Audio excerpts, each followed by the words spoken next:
introduce Greg Counsel, who's one of my favorite men from Poland, and he immigrated here over 35 years ago or something like that, probably.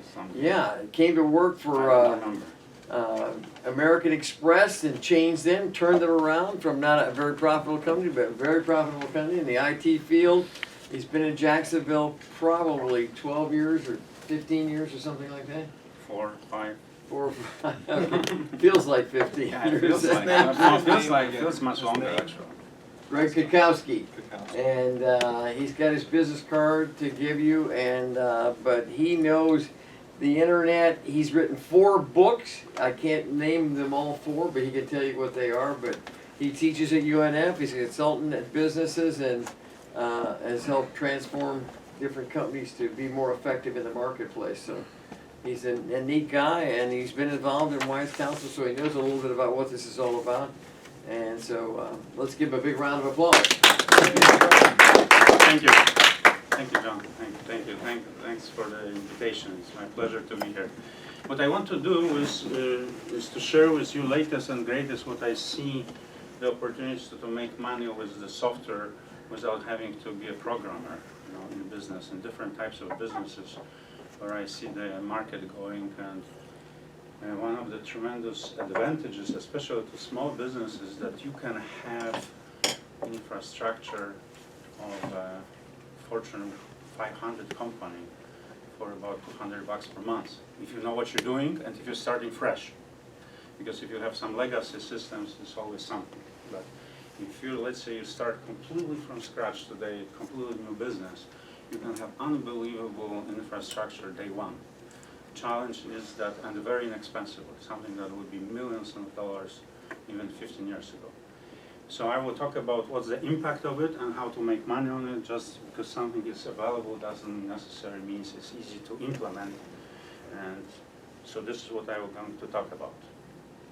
So if I understand what you said, it's about if you started out fresh as a business or whatever, this is what you would recommend or something, or a clean start? Or a lot of things in small businesses, you can augment it with what you're doing already. Okay, all right, okay. And we'll talk about it. All right, good. And we'll talk about how to prioritize it. So my background is I enjoy analyzing data, but I also, and I have IT background, but my IT background is more from how to make decisions with data rather than code it. So don't look at me as a digit head that is doing coding. I'm more on the how to use it to support decision making in business. Not in science. Those are very different things. So the idea is that what we're really trying to, what I'm helping businesses to do, and what all businesses have a tremendous opportunity right now, is to do much better real-time tracking. Real-time, I mean to even a second, and we'll talk about it. And the tracking, meaning that getting your breadcrumbs from anything that our employees or yourself or your customers are touching, the keyboards and smartphones, this is all traceable if you know how to trace it. So once you have all the breadcrumbs, then you can start analyzing them. If you can analyze them, then you can automate them. You cannot analyze things and automate things unless you analyze it. And automating something without making money doesn't make sense. It's an academic exercise, And so ultimately we want to optimize, not just. So the example will be watering the golf course. Yes, you can automate it, but you can go out of business by putting too much water on it. How do you optimize the amount of water on the golf course depending on the temperatures and humidity and sun and things like that, and actually the type of the soil rather than just pour water every 2 hours. There's a difference. So I worked with very large companies over the years, helping them with the things, especially tracking. But we are making tremendous progress very recently. A lot of my work was the historical databases. So the larger installations we did was for Mobil Oil worldwide before they became ExxonMobil. And the idea was how we can equip managers to know what happened week ago, months ago, quarter ago, year ago. Who cares? Like water under the bridge. And that's needed, don't get me wrong, it's like looking in the rear view mirror in your car. Yes, it's needed. But where the revolution right now is in the real-time visibility of what every employee is doing, or every customer is doing. And so that's the revolution where I see in real-time analytics and tremendous opportunity to make money. So I will skip that one. So I enjoyed economics. I also like writing, and I got my MBA because in IT management because I worked for a bank, and every time I asked them for subsets of data, they told me fill out the application, wait 6 months, and I said I cannot work like this. So I learned how to do it myself. And I wrote 6 books, not 4, but the part of my writing is I'm killing 3 birds with 1 stone. I started to teach completely by accident at UNF 3 years ago. UNF was my first customer with digital marketing, and that led to, do you want to speak in the class, do you want to teach the class? And then I got into it and I found out that the young people may be digital and native, but they have no idea about the complexity of the business world as far as technology. And there was no curriculum, so I have to, again, I wrote my own books, but they also are good for top executives. So the one of the most recent one is a review of all the technologies and all the impacts on all the industries and business processes from the digital revolution. That became a course at UNF. We are working with Ponte Vedra High School to do it a dual enrollment, because this should be taught in high schools, not at the universities. Inspire kids what's possible. One of the examples is in construction. You can have as a 19-year-old drone flying business for construction to do a project oversight, with the drone. Who is going to teach them? Who is going to certify them? Who is going to know that you... So there's a lot of new jobs that I call blue collar, and not blue collar jobs, not white collar jobs, but digital collar jobs. They don't require college degree. They require knowledge of some of the digital tools, but they also require physical stamina, getting on the ladder, on the attic. A perfect example would be all the sensors on the roads, signs on the roads, and the sensors in the home and commercial safety, all of those things, and solar panels. Who is going to install it? Who is going to install it? That's one thing. Who is going to service it? Who is going to, if something goes wrong with selling that contract to JEA back, who is going to fine tune? So not traditional roofers, but you don't need a PhD in mechanical engineering to get on the roof and calibrate the sensors. This book was another one, was very interesting. There was too much hype about digital marketing in the past. The Silicon Valley with all the budgets, they were hyping that it's next coming of whatever, and everything will be digital. No, it's not ever going to be digital. Everything will be digital. There are some things that will be digital, but when you think about anything we do in Jacksonville around the construction or logistics, will never be digital. It will be supported. Roofers will never be digital. We're not going to drink digital coffee anytime soon. And so the restaurants, homes, gardens, electricity, this is never, but you can support it much better with digital. So the trick is not necessarily to go digital or go traditional. The trick is to combine both of them. That's where the trick is. This one is my, what's going on here? Going to plan B. It was doing so well. It's digital. Digital. No, Microsoft is not responding. See, this is the... Need a Mac.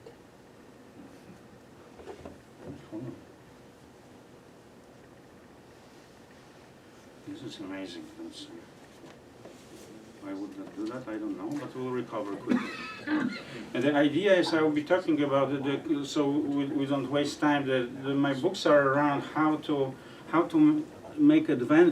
take advantage of all those things rather than how to code them. And let me see this here.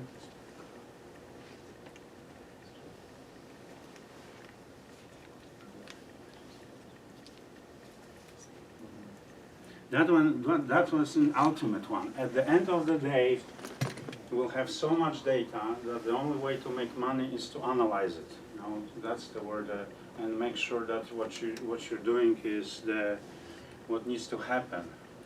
This one is how to digitize, optimize, and automate and analyze your business. Actually, that's a methodology of how to decide, because we don't have none of us, even if with unlimited budget, you don't have unlimited time. You will have to prioritize what you want to change. This one was my first bestseller on digital marketing for B2B, and this is my latest entrance into how to run your business using the smartphone. And I concentrate on construction because construction is unbelievably ripe with possibilities. It's so dysfunctional today as far as interaction between subcontractors and general contractors and between subcontractor suppliers.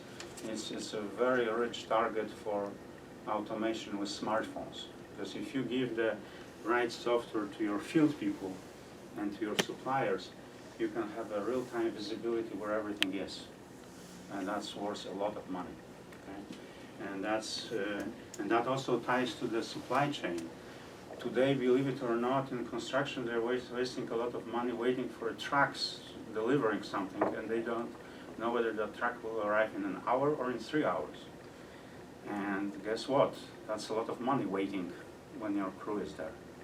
So the companies are already making visibility that I will show you over the internet what's not only where my truck is, but what's on my truck. Just because the truck is coming doesn't mean the truck has the right parts on it. So you have to know two of those things. There is also a lot of handshakes between subcontractors. One is they are in sequential order doing things and they don't know about each other, and the general contractor doesn't know. It's amazing. So I wrote the book. I did the city of Jacksonville hired me to do training, and that was the offshoot from that. And the digital tsunami, what I'm talking about is... That's quite a picture. Huh? That's amazing.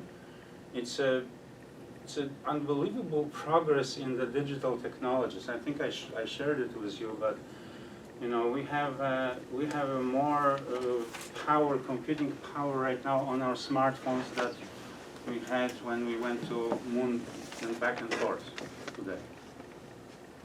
And the cost of computing went down 10,000 times in 20 years. Nothing in the history of humans went down that fast. How about that? So if you know, this is an example that if you use this ratio of 10,000 drop in prices, the Corvette that was 15, 20 years ago, $30,000 and 15 miles per gallon, you should be able to get it for $3 and 150,000 miles, 50 miles per gallon. That tells you how, and we are still 20 years of that trend. It's not over. So that's so think about it. So the Corvette will be now 3 cents, and then I will get one. Okay, good. We have more toothbrushes and we have more smartphones around the world than toothbrushes and toilets. There's no person in this world that is hungry doesn't have a smartphone. You know, they may be actually hungry, but they will have smartphones. Even homeless people, right? Even homeless people. Which Great. is also a tremendous implication because the disadvantaged population, they may not have the laptops at home, but they will have smartphones. Okay. Did you order something you want to Or order? just turkey sandwich. Turkey sandwich, okay. Turkey sandwich or turkey and cheese panini? Whichever comes first on the Okay. menu. Whichever one's digital. There are actually more cell phones today than there are people alive on the planet. Yeah, that's right, because we have multiple and different, yeah, that's right. And this is not a bottleneck, but it's also a tremendous opportunity for if anybody is managing field workers or any relationships that are people are moving around or parts are moving around, because we can account for all of it. Because you can load the unbelievable software on it that will do all those tricks. I'm working with the construction company, we're finishing the project, we're putting all the field people on this, and anytime they do something, they just click off from the checklist. And this is all I need. I roll it up and I know everything. And it's automatic billing, automatic invoicing, automatic notifications, automatic project update of this, of the software. All right, now they're flying blind. They don't even know what they don't know. Okay? Which you know that that's true. So this computing power would have cost you $4 million 20 years ago. So that's the implication. So we have a choice: either ride this wave or get swept by it.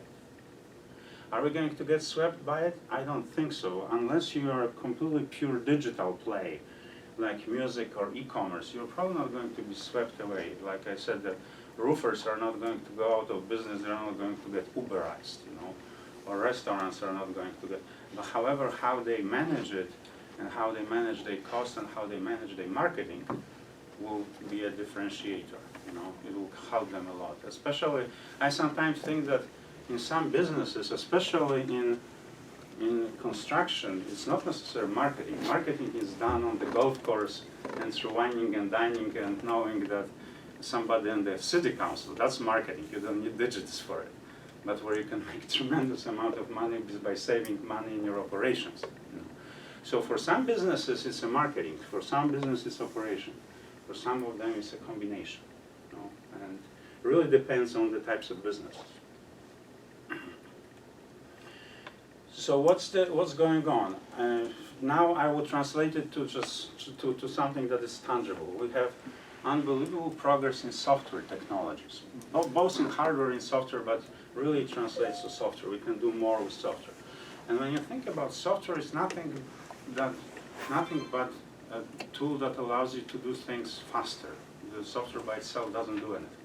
You know, we've always done those things, but we were doing them by hand. And then the second one is very interesting. As I said, that company that I'm working with right now, they are paying $200 per month to support the whole construction business with the software, off-the-shelf software that we had to tweak a little bit. That Haskell Pro spent, you know, millions of dollars on it 15 years ago, and still it's not even there as far as being able to connect with each other. Which is also very interesting because the smaller companies can now compete on cost with the big ones because they're shackled by the legacy systems. You know, it's a very interesting dynamic. Very interesting dynamic. So every click can be recorded. When you think about it, today the technologies on the marketing side. If you come to my website and you sign up through your email. On my website, and I will give you something in return, whatever it is, coupon, ebook, or whatever. And you come back on my website, I know every time you click, I know how much time you spent on each subset of my website today. So those are with customers. On the side, and if they call to my call center, I will know who they called, what they talked about. I can do voice to text, means that I can search my which was impossible until now, the quality of the service, because I cannot watch my agents, because I know what was said, and I know who talked to whom when. So I know tons of things. And that's on the customer side. On the employee side, by law, you have right to every click they do.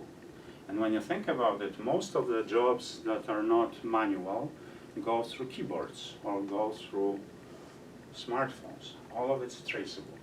If it's tied to the project management, we can basically track it like there is, and I will give you an idea. So what we are doing, this translates to much less expensive tracking of processes.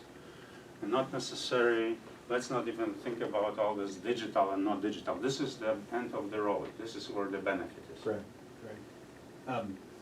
The tracking of the data, I see how that's done and how that's so much more economical than in the past. But when you say, well, I can see who talked to who, what they said, and all that kind of stuff, it reminds me of, you know, the communists spying on everyone in the world. Who's got the time to, or how do you, at the end of the day or any time, analyze who said what to who and all that stuff. I mean, it's great stuff to have, but like, I have a heck of a time keeping up with 100 emails a day, you know, I mean. To answer your question, it was a combination of our privacy policies. In the blockchain, going forward, you will have a right to control what you're disclosing to anybody you're dealing with. So when you're on my website, you will just give me the phone number and email, you know. But when you're at the doctors, you will give them your health records. So when you're applying for a job, you will be able to disclose just your resume. When the technology is getting to the point that with the blockchain, you will be in control over who you are releasing what information will be completely traceable and transparent. Today we are not there yet. I suspect we are about 10 years from there. Plus we have to change the laws. Meaning that if you put something on Facebook, you have no idea what they're doing yet. With the Gmail is the same. In the past, all of it will be traceable. There will be a breadcrumbs, you know, what did they do with it, and if you said, I don't want to disclose it, they will be liable if they do. Today we cannot enforce it yet. Technology exists, politics doesn't, you know, because of they're too strong. You know my position, you know, on what's going on. You're talking about communism. I'm not afraid of communism. I'm afraid of corruption of the government officials by Silicon Valley. However, they are communists, so you may have a point. But the idea is that we have to gain the ownership of our own data. I also think that the banks will probably get into a business of protecting our data. I mean, they're protecting our money today. I was able to authenticate myself. I have a business in Poland. And Poland had a very interesting situation because they were on Abacus 20 years ago or 15 years ago, and they moved to the brand new banking system. So I could do in Poland transactions that were certified by my bank vis-a-vis other businesses in Poland. They were certifying my signature. Bank was doing it. So the banks will get into a business probably, or third parties, that will be protecting our privacy and enforcing all those contracts. So you will have a control over. But as an employee, you don't have any control today. That has not changed. It's probably not going to change. I probably shouldn't have even mentioned communism in my question. My question was, you've gathered all this great information about both your employees and your clients. How do you analyze it? Who has the time to make any sense? You have to automate it, and I teach it how to do it. You have to automate it. There's a ways of automating it. Okay. You just have to know how to do it. One instance where it'd be useful, the data would be useful, say you had a customer complain about one of your employees, about a discussion that happened. You would actually have a recording, I mean, you would know exactly what was said in that discussion. Who said to whom Yeah, what? yeah, exactly. Or if there was any type of data breach or anything, you would be able to trace exactly what's going, you know what I mean? That's really, I think, what he's talking about, what the question he's asking. Yeah. There's some practical uses on that, in that information. But typically, it's when something bad has happened and you're trying to cover your sixes. Also compliance, you know, and Yeah. protection against losses. My position is that humans are not going to change. Humans will always come up with the great tools that you can, the knife is the best example. You can peel tomatoes, you can kill somebody with it, you know. It will be legislation plus our way of governing ourselves. Technology will help for this process to be more transparent, but we'll never be able, we have to, as citizens, watch the politicians in Silicon Valley. Okay, we have to educate ourselves, and the technology will do that. I will tell you there are already websites that are alternative to Facebook that are completely blockchain, meaning that completely encrypted and completely out of reach of even people who control domains of the internet domains. They are not even through the browsers, they are through the Windows applications behind the scene over the internet. So technology is very interesting. It's, in my judgment, call me naive, I think it's introducing enormous amount of transparency to both business process and politics, you know.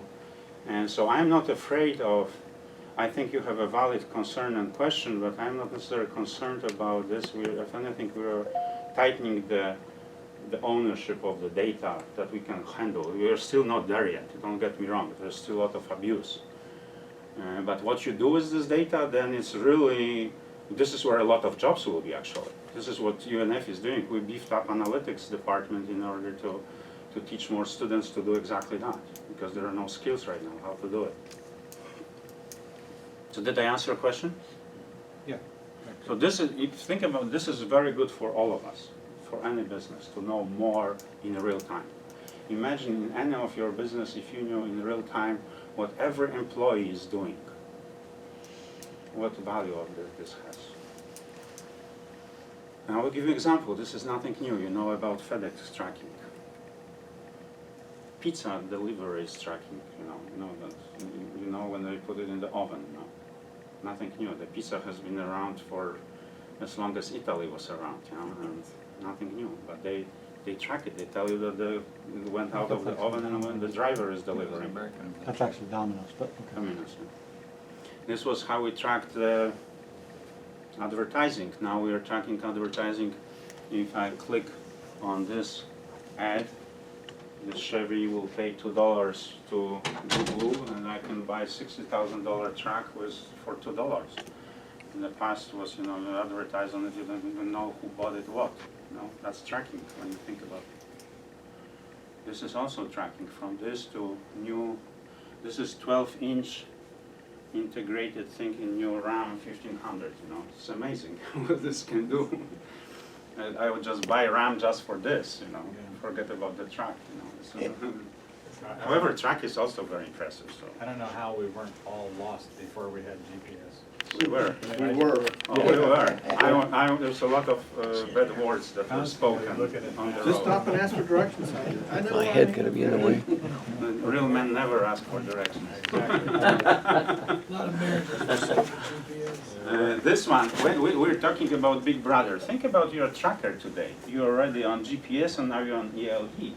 They know everything about you. That's a government stipulated thing that you have to, they know everything. Not only where you are, but where you work, everything. Electronically. What's ELD? That's electronic location something. That's imposed by federal government in May of last year. Every tracker above, if you have company above, I think 5 trucks or something like this, you have to report not only this, but you report this. And when the police pulls you over, you have to be, this needs to be done through USB or Wi-Fi or through the stick. So the police will basically take it and say, either give me USB, Wi-Fi, or stick, and they will put it in and check where you were. Because they don't want you to drive over a certain number of hours. So now think about trackers being completely no privacy at all. And that trend is for all employees going forward. And there's no escape from it, actually. So whether we like it or not, I don't think it's going to go away. There may be some contracts between employees down the road, or unions may try to protect it so that it cannot be used for something else. But this is not going to go away. That was imposed by the federal government, this type of tracking. This type of tracking, they can track you right now through the body cameras. This baby has more tracking than this one. Has more software and more sensors than this one. Really? Yeah, you can farm now. You can do without- anything with. You can almost Without a fly to driver. the moon with the previous one, faster than with this one. This is the old school. But that's much more aerodynamic. That's the advantage of that. No, they Yes, lost it. They lost it. I will grant you that this is cooler. And it'll go further. And we know what happened here. Now, this is, I already talked about that. This is really the revolution in tracking, because this is also a sensor. This is a sensor because it knows location, it knows this, you can use it as a, left, right, compass, you can even weight, and this by itself is not just that employee is checking off things, but that device by itself is doing a lot of tracking, GPS tracking and among others. Lou Engle, the guy that's sponsoring the Send, he said one in Orlando, had 60,000 guys in an arena, said, we now have the technology that we can go in and list every single person that's in that arena and their phone number, and that way we avoid going through Facebook or any other censoring agency, and we can now text directly onto their phone, and we can capture events that happened up to 2 years ago. We just dial Dallas, Texas, a certain stadium, it'll give me every single phone number that was in attendance in that stadium. 6 cents a name. Exactly. And they're doing it. And imagine, speaking That is of really sports, scary. you know, Jaguars have, they just put the 2 sensors on each of the players and measure every 1/10 of a second, every move during the practice and during the game. They started this less than a year ago. Speaking of interpreting this data, I can interpret soccer data, not American football data. Somebody needs to know what to do with it. But it's amazing what you can do with it.